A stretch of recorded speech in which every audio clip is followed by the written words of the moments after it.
حضرت لوط علیہ السلام، ایک بستی، ایک نبی اور ایک عبرتناک انجام۔ السلام علیکم میرے بہنوں اور بھائیوں، بسم اللہ الرحمن الرحیم۔ یہ ہے ایک بستی کا، ایک ایسی بستی جو زمین پر گناہوں کا گڑھ بن چکی تھی، جہاں اخلاق کا جنازہ نکل چکا تھا، شرم و حیا نام کی کوئی چیز باقی نہ رہی۔ یہ وہ جگہ تھی جہاں مرد مردوں کے ساتھ بدفعلی کرتے تھے اور فخر سے کہتے تھے ہم وہ ہیں جو دنیا میں کسی نے نہیں۔ یہ صدام کی بستی تھی اور اللہ تعالیٰ نے اس بستی کی طرف بھیجا اپنا برگزیدہ حضرت لوط علیہ السلام کو۔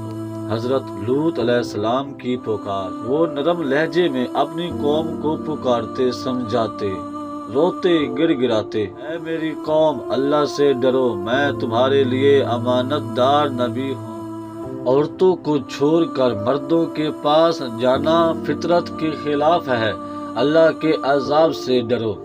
لیکن قوم لوط ہنستی، مذاق اڑاتی اور کہتی لوط بہت پاک باز بنتے ہیں، لے آؤ وہ عذاب جس کا تم وعدہ کرتے ہو۔ حضرت لوط بے بس ہو چکے تھے، دل رو رہا تھا، آنکھ اشکبار تھی۔ ایک دن 3 اجنبی صدوم کی گلیوں میں داخل ہوتے ہیں، حسین و جمیل چہرے، چمکتی ہوئی آنکھیں۔ یہ کوئی عام انسان نہ تھے، یہ فرشتے تھے، حضرت جبرائیل، میکائیل اور دیگر۔ وہ حضرت لوط کے گھر مہمان بنے، لیکن جلد ہی شہر کے بدکار لوگ ان کے آنے کی خبر سن کر حضرت لوط کے دروازے پر جمع ہو گئے۔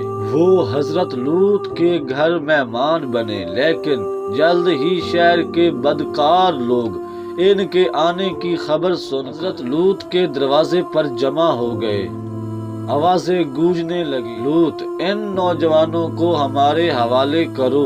حضرت لوط دروازے پر آئے، دل تھام کر بولے، اے میری قوم، یہ میری بیٹیاں ہیں، یعنی نکاح کا راستہ اختیار کرو، اللہ سے ڈرو، میرے مہمانوں کو رسوا نہ کرو۔ لیکن ان کی قوم اندھی ہو چکی تھی، دل سیاہ ہو چکے تھے، اور تب حضرت لوط نے فریاد کی، اے میرے رب، ان فاسقوں کے مقابلے میں میری مدد فرما۔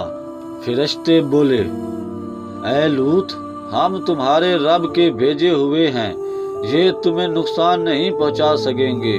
رات کے پچھلے پہر اپنے اہل ایمان کو لے کر نکل جاؤ اور پیچھے مڑ کر نہ دیکھنا۔ صبح صادق کا وقت، جب سورج کی پہلی کرن نمودار ہوئی تو اللہ کا حکم ہوا، حضرت جبرائیل نے اپنا پر زمین کے نیچے رکھا اور پوری بستی کو الٹ کر آسمان کی طرف بلند کیا، پھر زمین پر پھٹک دیا۔ پھر آسمان سے آگ اور پتھروں کی بارش شروع ہوئی، ایک ایک شخص پر عذاب کا پتھر گرا، ہر پتھر پر اس بدکار کا نام لکھا تھا۔ ایک چیخ، ایک زوردار آواز، اور بستی کے باسی مٹی میں مل گئے، اور یوں صدوم کی بستی تاریخ کا حصہ بن گئی، ایک ایسی مثال جیسے قرآن میں بار بار دہرایا گیا، اور ہم نے اس بستی کو الٹ دیا اور ان پر نشان زدہ پتھر برسائے۔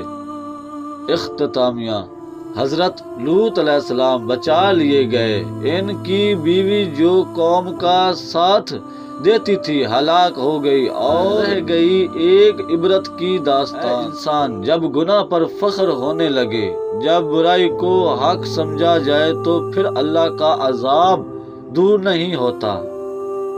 اللہم صلی علی محمد و آل محمد۔